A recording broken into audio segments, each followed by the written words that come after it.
55 years, I've had the good fortune to live in Rye. But for the first 25 years of my life, I lived on the south side of Mount Vernon. That's a pretty good combination, Alpha Omega. I was the only white kid in the neighborhood I grew up in on South 14th Avenue. And while I was never the target for racism, I saw racism, it just wasn't directed at me. And I remember my friends from that day, Butch Gladden, Bobby Hall, Donald Bailey, Jared Smithrick. We'd hang out together. We would go into a newsstand where they had comic books, and we'd look at comic books, and the owner would follow them around the store, wouldn't follow me around the store, because I was white. And you don't really get it, but then over time you start to see it. Now, it's been a long time since I've been your age, a long time, and it's a different generation now, and I think it's fair to say that my generation is ready to turn it over to your generation.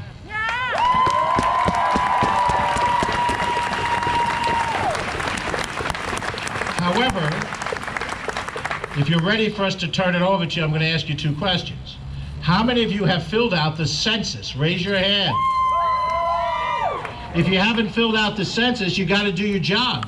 Because if we don't get the right amount of number of people, you're not going to get the right amount of funding for the things that you want, for the social programs you want, and you won't get the right representation in Congress and the state. So fill out the census, job one. How many of you have voted yet in the primary elections that are here? So you still got time. There's early voting. I just voted. I'm from the area. I just voted in Mamaroneck Town Center. If you live in Rye or Mamaroneck or Larchmont, that's where you vote. If you live someplace else, there's another place. But you gotta vote. You gotta vote. My generation did not finish the job. But don't kid yourself. If you go back to 1970, when I was 16 years old, women, blacks, gays, Latinos weren't even as far as you see them today. Today, we have an African-American Deputy County Executive, Ken Jenkins. We didn't have an African-American in the administration before. The most powerful black woman is Andrea Stewart Cousins, the head of the New York State Senate. You didn't have a black woman or a black man elected to the state legislative delegation 50 years ago. But that's nothing to be proud of. It means that we have to push forward for progress. That's what we have to do. Westchester County police officers, the county police, not the local police, the county police officers have body cams on them. You need body cams on every policeman everywhere. You need to have that. You need to have implicit bias training for every police officer in this county.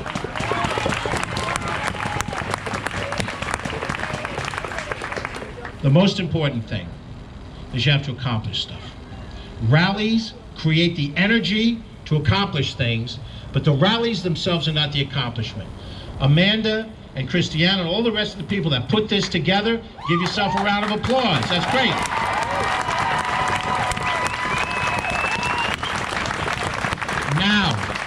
Now turn it into action. Make sure that you're advocating for very specific things that the Shelley Mayers of the world and the Steve Otises of the world can deliver, that the George Latimers of the world can deliver. Because I'll tell you this as I finish my comments. I owe a debt of gratitude to the voters of Rye for putting me into office all these years. I owe a responsibility to try to do the right thing in order to make my constituents know that I really get it, even though I'm an old white man. But I'll tell you who I really owe it to. I owe it to Donald Bailey. I owe it to Bobby Hall. They're both dead. I owe it to Butch Gladden and Jared Smithrick, my friends from 50 years ago when we ran up and down South 14th Avenue together. I owe it to them to make sure that as I leave office in due time, which will be sooner rather than later, that we leave a better Westchester than we found it. Now, I don't know if my brother Ken Jenkins is in the crowd. Ken, are you here? You're scheduled to be next. Other than that, you'll speak when you get here. But when he gets here, Ken Jenkins, Deputy County Executive, a man who served as chair of the county legislature, who was the head of the Yonkers NAACP 30 years ago when they had the big battle over desegregation. So when you see him, he's not old, but he's younger than me. But when you see him as a mature black man, understand what he's accomplished, even though he stands here with you with some years under his belt. So I'm going to turn it back to whomever I'm turning it back to, so you can get the next person up here. We will make progress.